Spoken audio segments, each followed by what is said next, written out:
크리스마스 성탄절 하면은 애들 머릿속에는 뭐가 떠오를까요?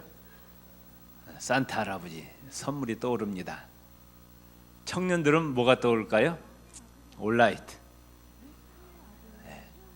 어른들은 뭐가 떠올라요? 해외여행, 골프. 성탄의 주인공이신 예수님은 온데간데 없습니다. 옆 사람이 답니다. 성탄의 주인공은 예수님이십니다. 아멘. 오늘 본문에 동방박사들이 등장을 하는데 이들의 이름이 기록이 되어 있지 않습니다. 몇 명인지도 기록이 되어 있지 않습니다. 어떤 여행길을 택했는지도 또 여행 수단이 무엇인지에 대해서 전혀 언급이 없습니다. 왜냐하면 성탄의 주인공은 예수님이시기 때문입니다. 오늘 본문의 동방박사들의 모습을 통해서 성탄을 맞이하는 몇 가지 자세를 우리가 배우고자 합니다. 이 동방박사들은 그때 당시에 페르시아나 바벨론에서 하늘의 별을 연구하는 학자들이었습니다. 날마다 그들은 하늘의 별을 관찰합니다. 그런데 어느 날 처음 보는 별이 등장합니다. 깜짝 놀랐습니다. 순간적으로 그들은 알아차렸습니다. 구약 성경에 하나님께서 인류를 위해서 메시아를 보내주시겠다고 약속하셨는데 그 메시아가 탄생하심을 알리는 별임을 그들이 알아차리고 그들이 하던 일을 다 그만두고 그 별을 따라 나섭니다. 수천리 길을 따라 나섭니다. 그 길은 쉬운 길이 아니었습니다. 굉장히 위험한 길이었습니다. 교통수단이 발달되지 아니한 때였습니다. 길을 가다가 도둑을 만날 수 있고 강도를 만날 수 있고 맹수를 만날 수 있습니다. 그런데도 불구하고 이들은 그 별을 따라 나섭니다. 오랜 세월 그들은 여행한 끝에 이제 유대 땅 예루살렘에 도착을 합니다. 유대인의 왕이 나셨기 때문에 당연히 왕궁에서 태어날 줄 아시고 그들은 헤롯궁으로 들어갔습니다. 그런데 헤롯궁에 들어가니까 아기가 없는 거예요. 그래서 헤롯 왕에게 이야기하기를 우리가 동방에서 메시아 별을 보고 찾아왔는데 메시아로 유대인의 왕으로 나시니가 어디 계십니까? 물어봤습니다. 2절 말씀 같이 읽읍시다. 유대인의 왕으로 나시니가 어디 계시냐? 우리가 동방에서 그의 별을 보고 그에게 경배하러 왔노라. 헤롯이 굉장히 악한 자입니다. 북한의 김정은이보다도 더 악한 자예요. 자기가 왕인데 또 왕이 태어났다는 거예요. 3절에 보면은 헤롯 왕과 온 예루살렘이 듣고 소동한지라 그래요. 왜 소동했을까요? 또 한 차례 피바람이 불겠구나, 많은 사람들이 죽겠구나 생각해갖고 이제 또 소동을 합니다. 그래서 헤롯 왕이 대제사장들과 4절에 보면은 서기관들을 모아가지고 구약 성경에 하나님이 보내주시마고 약속하신 그리스도 메시아가 어디에서 나겠느냐고 물어봤습니다. 그랬더니 이들이 즉각적으로 대답합니다.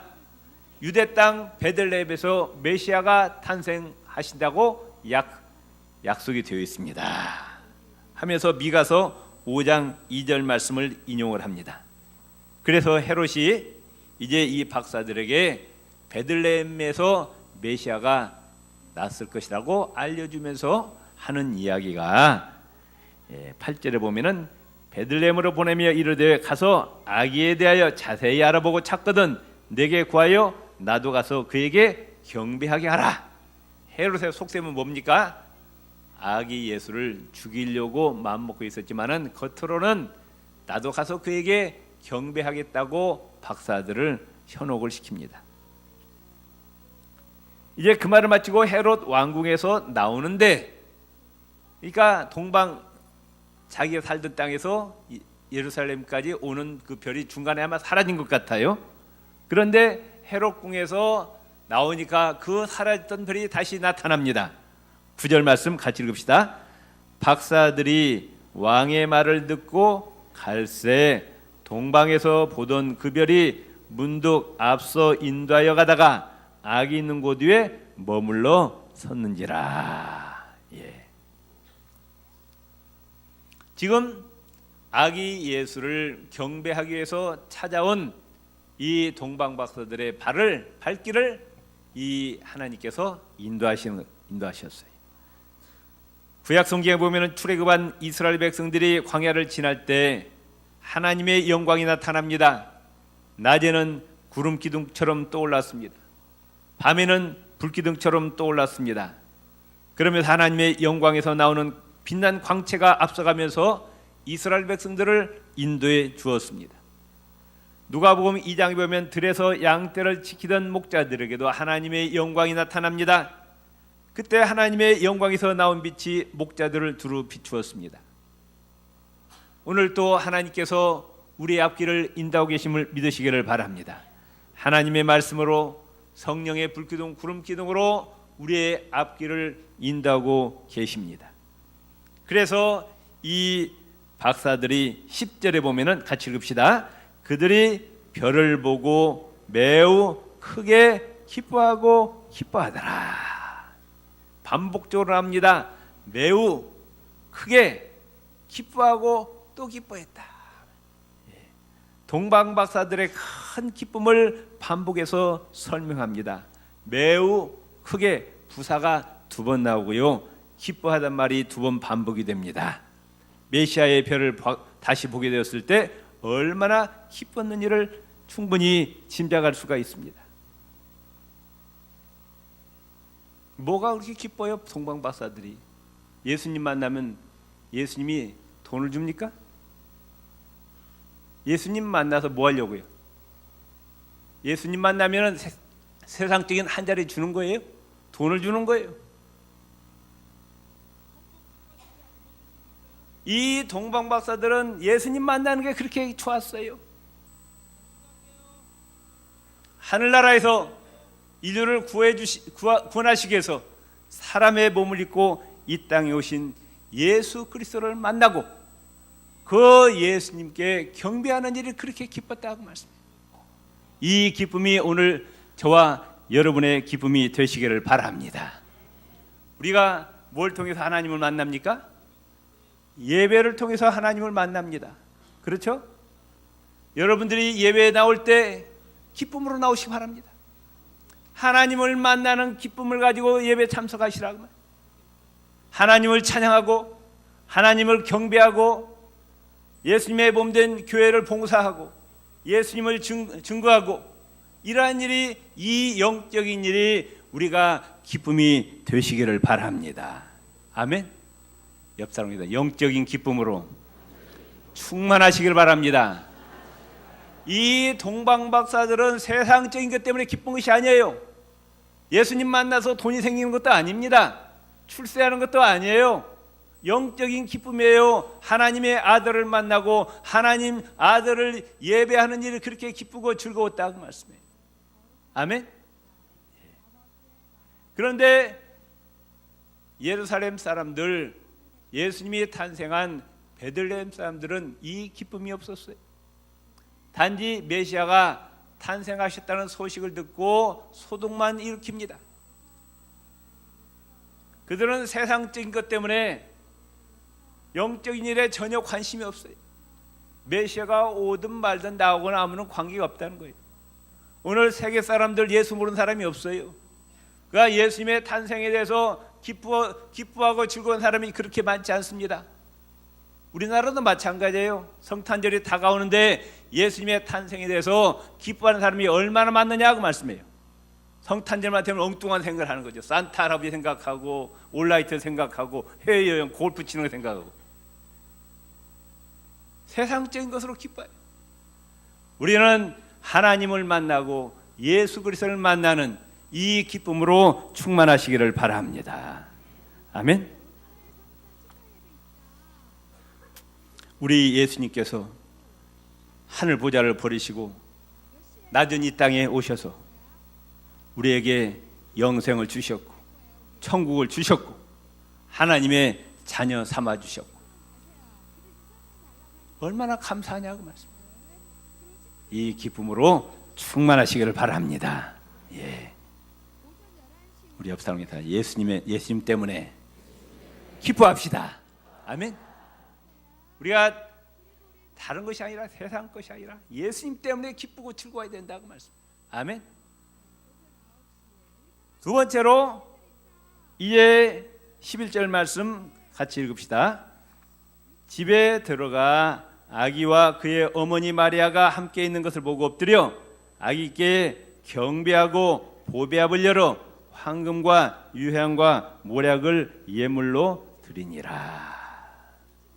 자, 아까도 말씀드렸지만은 이 동방박사들의 여행길이 보통 힘든 여행길이 아니었습니다. 수천리의 길이었어요. 또 뭘 타고 왔는지 모르지만 그 여행길이 굉장히 험난했습니다. 위험했습니다. 도둑과 강도, 맹수를 만나서 자칫하면 목숨을 잃을 수도 있는 그런 길이었습니다. 그 다음에 자기들이 해야 될 일도 많이 있었을 거예요. 아마 개인적으로 가정적으로 해야 될 일이 많이 있는데 그걸 다 포기했어요. 뭐하러? 예수님을 만나서 뭐하러? 예배하러. 예수님을 경배하기 위해서 모든 걸 다 포기했어요. 다 희생했어요. 그것뿐만이 아닙니다. 자기들이 가지고 있는 것 중에서 가장 귀한 것 황금과 유향과 모략을 그들이 준비하고 예수님을 찾아옵니다. 아멘. 이 박사들이 이제 헤롯 왕으로부터 베들레헴에 이제 메시아가 탄생했다는 것을 알고 베들레헴으로 향합니다. 그리고 이제 결국은 이제 예수님을 만나게 되었어요. 그 다음에 아기 예수님께 경배합니다. 경배란 말이 예배란 말이에요. 이 경배, 예배란 단어는 누구에게만 사용됩니까? 하나님에게만 사용되는 단어입니다. 우리가 어떤 위대한 사람이 나타났을 때 그 사람을 존경할 수 있어요. 경의를 표할 수 있습니다. 그런데 그 사람을 우리가 예배할 수는 없어요. 그러죠? 예배는 누구에게만 하는 겁니까? 여호와 하나님께, 성부, 성자, 성령 삼위일체 하나님만이 우리의 예배 대상이에요. 아멘. 따릅시다. 여호와 하나님만이, 삼위일체 하나님만이 우리의 예배 대상입니다. 경배 대상입니다. 천사도, 하늘에 있는 천군 천사도 우리의 예배 대상이 될 수가 없습니다. 왜? 그건 피조물이기 때문에. 영원부터 영원까지 존재하시고 우주 만물을 창조하신 여호와 하나님, 삼위일체 하나님만이 우리의 예배 대상이라 그 말씀이에요. 그래서 이 동방박사들은 헤롯 왕에게 경배하지 않았어요. 요셉에게도 마리아에게도 경배하지 않았어요. 그들은 경배 대상이 아니라 그 말씀이에요. 오직 누구에게만 경배했어요? 아기 예수님에게만 경배했습니다. 왜? 오직 예수님만이 경배를 받으실 하나님이시기 때문입니다. 오늘 우리도 엎드려 아기 예수님께 경배해야 될 줄로 압니다. 예수님은 세세토록 영원무궁토록 살아계셔서 우리의 예배와 경배를 받으시기에 합당하신 하나님이시기 때문이라 그 말씀. 있습니까? 그런데 천주교에 보면은 천주교가 좀 잘못된 것이 있어요. 물론 예수님을 믿지만은 좀 잘못된 게 뭐냐? 마리아를 하나님처럼 섬깁니다. 그 성당에 마리아 상이 있죠. 그 다음에 천주교에서는 마리아 승천 기념일이 있어요. 아무리 성경을 뒤져봐도 마리아가 승천했다는 그런 기록은 안 나와요. 마리아가 하나님처럼 하늘에 올라갔대요. 산채로. 마리아는 인간이에요. 하나님이 오시는 단 통로에 불과한 것이지 마리아는 하나님이 아니라고 말씀해요. 또 천주교의 결정적인 잘못이 뭐냐? 교황 무오술이라는 것이 있습니다. 교황은 원죄도 없고 자범죄도 없대요. 그 교황은 뭐란 얘기야? 교황이 하나님이라는 얘기 그렇죠. 무서운 죄가 어디 있습니까? 교황이 우리와 똑같은 사람인데 교황은 아무런 죄가 없대요. 무서운 죄입니다. 우리의 경배는 오직 천지 만물을 창조하신 여호와 하나님, 성부, 성자, 성령 삼일체 하나님만이 우리의 경배 대상임을 믿으시기를 바랍니다. 또 우리의 아주 가까운 나라에 거기도 인간이 삼일체 하나님이 있어요. 예, 휴전선만 넘어가면 거기도 삼일체 하나님이 있더라고요. 저는 개성에 갔다 왔어요. 갔다 와봤는데 거기에 가니까 완전히 거기는 할아버지, 아버지, 손자가 삼일체 하나님이더라고요. 거기서 점심을 먹는데 이런 가사가 나와요. 우리가 위대하신 수령동지와 위대하신 지도자 종지를 따라가는 그 길이 험난하고 고난과 역경이 있을지라도 우리는 생명 걸고 이 길을 걸어가리라 하면서 우리 목사님들이 식사를 하다가 어쩜 그렇게 똑같지? 찬송가 듣는 것 같아.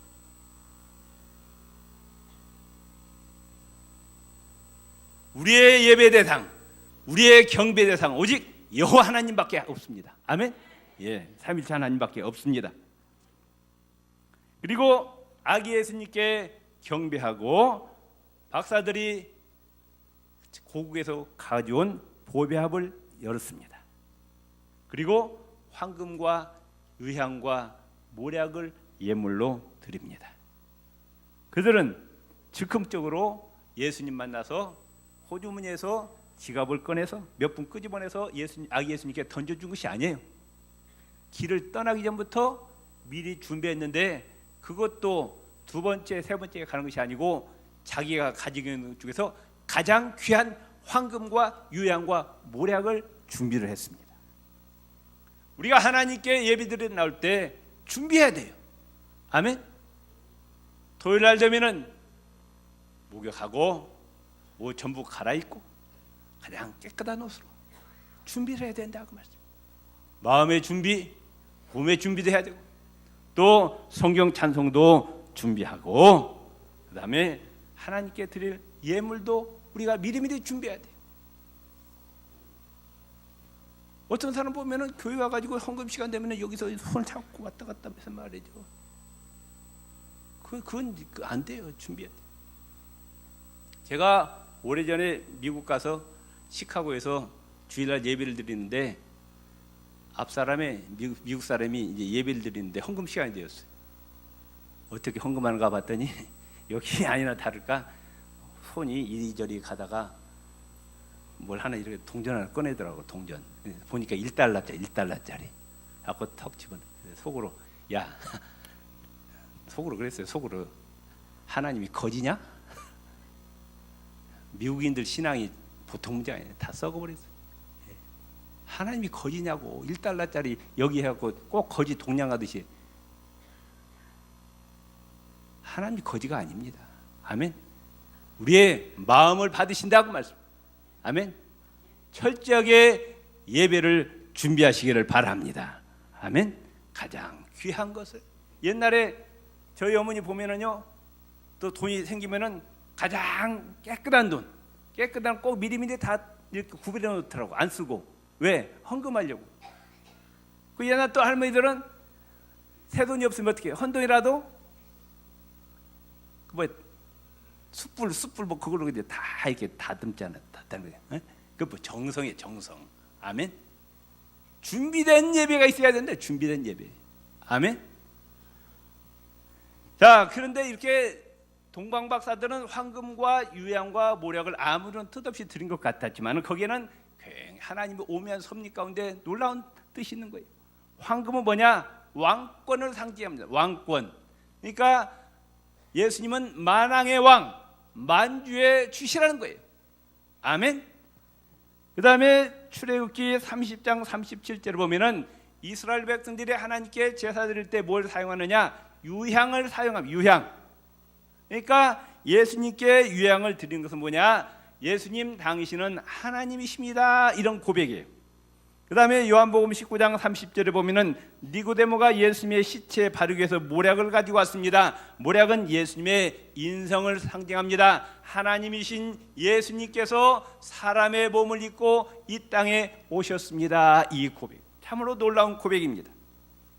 또한 역대상 19장 29절에 보면은 여호와의 이름에 합당한 영광을 그에게 돌릴지어다, 제물을 들고 그 앞에 들어갈지어다, 아름답고 거룩한 것으로 여호와께 경배할지어다 그랬어요. 하나님 앞에 나아갈 때 정성이 들인 예물이 있어야 된다는 것을 말씀하고 있습니다. 세 번째로 우리는 동방박사의 태도를 통해서 하나님의 뜻에, 하나님의 말씀에 절대적으로 순종해야 함을 알 수가 있습니다. 12절 말씀 같이 읽읍시다. 그들은 꿈에 헤로데게로 돌아가지 말라 지시하심을 받아 다른 길로 고국에 돌아가니라. 아까도 말씀드렸지만은 헤롯은 그 아기 예수를 죽이려고 했어요. 그런데 동방박사들은 깨닫지 못했습니다. 그러나 전능하신 하나님은 헤롯의 속셈을 다 잊고 계셨어요. 그래서 하나님께서 꿈에 박사들에게 헤로데게로 가지 말고 돌아서 너희 고국으로 돌아가라 지시했습니다. 그래서 이 동방 박사들은 하나님의 말씀에 순종해서 다른 길로 자기들의 고국에 돌아갔다, 이렇게 말씀하고 있어요. 왔던 길이기 때문에 다시 돌아가면 편합니다. 수월해요. 다른 길로 가는 것은 생소합니다. 더딜 수 있습니다. 힘듭니다. 그러나 하나님의 뜻이기 때문에 돌아갔다 그 말씀이에요. 아멘. 하나님의 뜻이라면은 내가 손해가 되더라도, 내가 불리하더라도 순종해. 그게 신앙이에요. 아멘. 성경에 나와 있는 하나님의 말씀을 우리는 취사 선택해서는 아니 됩니다. 내 구미에 맞으면 내가 받아들이고, 내 구미에 맞지 않고 나에게 손해가 될 것 같으면 뱉어내고, 이건 신앙인이 아니에요. 죽으면 죽으리라는 각오로 하나님의 말씀에 순종하는 것이 신앙인의 올바른 태도인 줄로 믿습니다. 그런데 하나님께서 우리에게 제시하신 길은 우리가 생각하는 것보다 더 좋은 길이고 최상의 길임을 믿으시기를 바랍니다. 하나님 우리의 선한 목자입니다. 악한 목자가 아니라, 나쁜 목자가 아니라 선한 목자입니다. 우리를 의의 길로, 생명의 길로, 바른 길로, 가장 좋은 길로 인도하시는 하나님이십니다. 그렇기 때문에 우리는 하나님께 온전히 순종하시기를 주의 이름으로 축원을 드립니다. 지금까지 오늘 본문을 통해서 동방박사들이 아기 예수님의 탄생을 맞이했던 모습을 살펴봤습니다. 그들은 세상적인 것 때문에 기뻐한 것이 아니었어요. 하나님을 예배하는 일이, 영적인 일이 그렇게 기쁘고 즐거웠어요. 그리고 아기 예수님께 경배하고 가장 귀한 예물, 미리 준비한 예물, 가장 귀한 것을 하나님께 바쳤고 하나님 말씀에 순종해서 다른 길로 고국에 돌아갔습니다. 이제 며칠 있으면 우리가 성탄절을 맞이합니다. 우리도 이 동방박사처럼 정말 하나님 기뻐하시는 성탄을 맞이하시기를 바랍니다.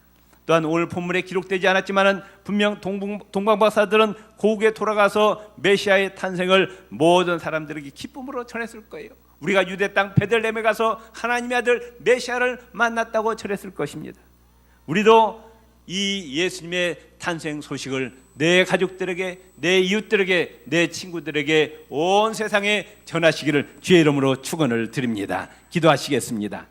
하나님 아버지, 대림절 네 번째 주일, 이번 주간에 저희들이 성탄을 맞이하게 됩니다. 참으로 동방박사들의 모습을 통해서 성탄을 올바로 맞이하는 저희들 되게 하여 주옵소서. 예수님 이름으로 기도드립니다. 아멘.